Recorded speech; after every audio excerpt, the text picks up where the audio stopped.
Hello friends, welcome to Defence matrix.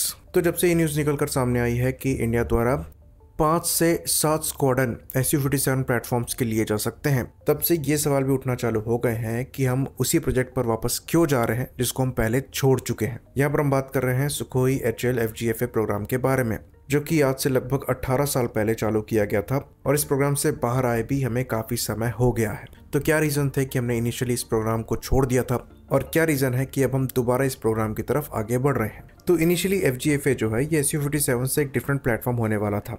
इसको jointly develop करना था सुखोई और HAL को मिलकर इंडियन एयरफोर्स के लिए। तो कहा जा रहा था कि SU-57 के मुकाबले यहाँ पर 43 इंप्रूवमेंट्स होंगे और इंडिया स्पेसिफिक एनहांसमेंट किए जाएंगे, जिसके अंतर्गत एडवांस सेंसर भी होंगे, नेटवर्किंग कैपेबिलिटी होगी और कॉम्बैट एवियोनिक्स होंगे। तो प्लान ये था कि Su-30 MKI की तरह यहाँ भी ट्विन सीट वर्जन होगा।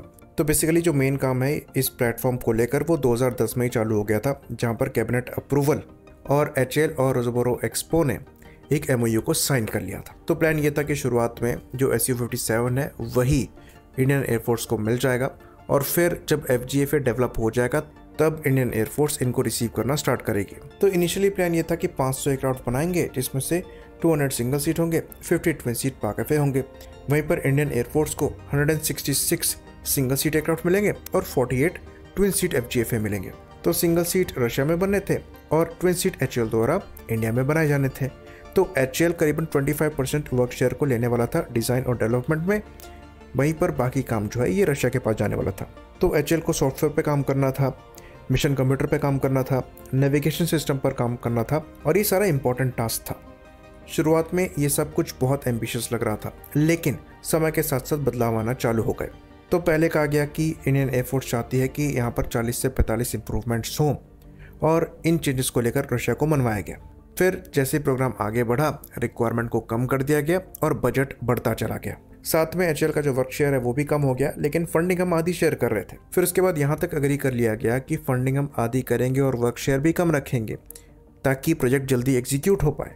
पर उसमें भी ज़्यादा प्रोग्रेस मिली नहीं और 2016 के आते आते इंडिया ने इसमें इंटरेस्ट लूज करना चालू कर दिया, क्योंकि रशिया ने भी अपनी रिक्वायरमेंट को कम कर दिया था। फिर ओवरऑल जो यहाँ पर इन्वेस्ट किया जाना था उसको भी कम कर दिया गया। करीबन $4 बिलियन दोनों कंट्री अब लगाने वाली थी। टोटल $8 बिलियन यहाँ पर इन्वेस्ट होना था। पर जब ये देखा गया कि यहाँ पर कोई रियल प्रोग्रेस नहीं हो रही है और हमें आधा पैसा लगाने के बावजूद कुछ खास मिल नहीं रहा है, साथ में उस समय ये जो एयरक्राफ्ट था ये 5th जनरेशन था ही नहीं, बल्कि Su-30 MKI प्लस एयरक्राफ्ट बन के रह गया था, तो हमने इस प्रोग्राम से अपने आप को पीछे खींच लिया। तो इंडियन एयरफोर्स SU-57 की कैपेबिलिटी से उस समय सेटिस्फाइड नहीं थी और उस समय जो सबसे बड़ा इशू बताया गया वो ये बताया गया कि ये एयरक्राफ्ट उतना लो ऑब्जर्वेबल नहीं है, यानी कि उतना स्टेल्दी नहीं है। और फिर 2018 के अराउंड की रिपोर्ट आई कि FGFA प्रोग्राम कैंसिल कर दिया गया है।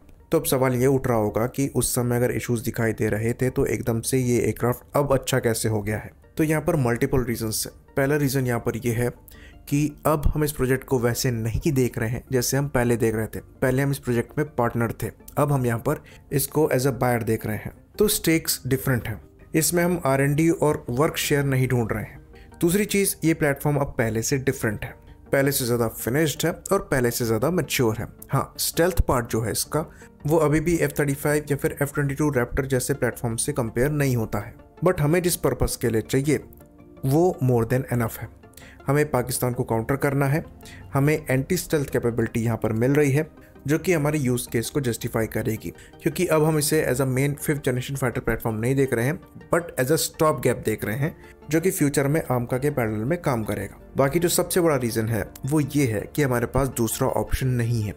जो F-35 है वो हमें कंडीशन के साथ मिल रहा है जो कि हमारे लिए फ्यूचर में भारी पड़ सकती है, इसलिए उसको अवॉइड करना ज़्यादा बेहतर है। और दोनों में क्या मेजर डिफरेंसेस हैं इसके बारे में भी हम विस्तार से बात करेंगे, साथ में दोनों किस किस रोल में ज़्यादा बेहतर साबित होंगे और हमारे लिए क्यों ये दोनों ही रिक्वायरमेंट में फिट होते हैं। ये एक ऐसा मुद्दा है जो कि विस्तार से डिस्कस करने वाला है और इसलिए इसके बारे में हम कल चर्चा करेंगे, वो भी विस्तार से, ताकि जितने रिमेनिंग डाउट्स हैं वो क्लियर हो जाए। तो जब हम इस प्लेटफॉर्म को एज एन आउटसाइड बायर देखते हैं जहाँ पर हमें अच्छा खासा कंट्रोल मिलने वाला है, हम अपने वेपन्स को यहाँ पर इंटीग्रेट कर सकते हैं, तो ये ऑफर हमें अट्रैक्टिव लगता है। साथ में रशिया भी पहले से ज़्यादा ओपन हुआ है इस प्लेटफॉर्म को लेकर, क्योंकि अब उनकी मजबूरी बन गई है, कोई और ये प्लेटफॉर्म परचेज नहीं कर रहा है। यही डिफरेंस है FGFA में और आज के SU57 में, जिसकी वजह से अब हम इस पर दोबारा गए हैं। आई होप इन्फॉर्मेशन यहाँ पर क्लियर रही हो। इसी बात पर इस वीडियो को हम ख़त्म करेंगे। लाइक करिए, सब्सक्राइब करिए। जय हिंद।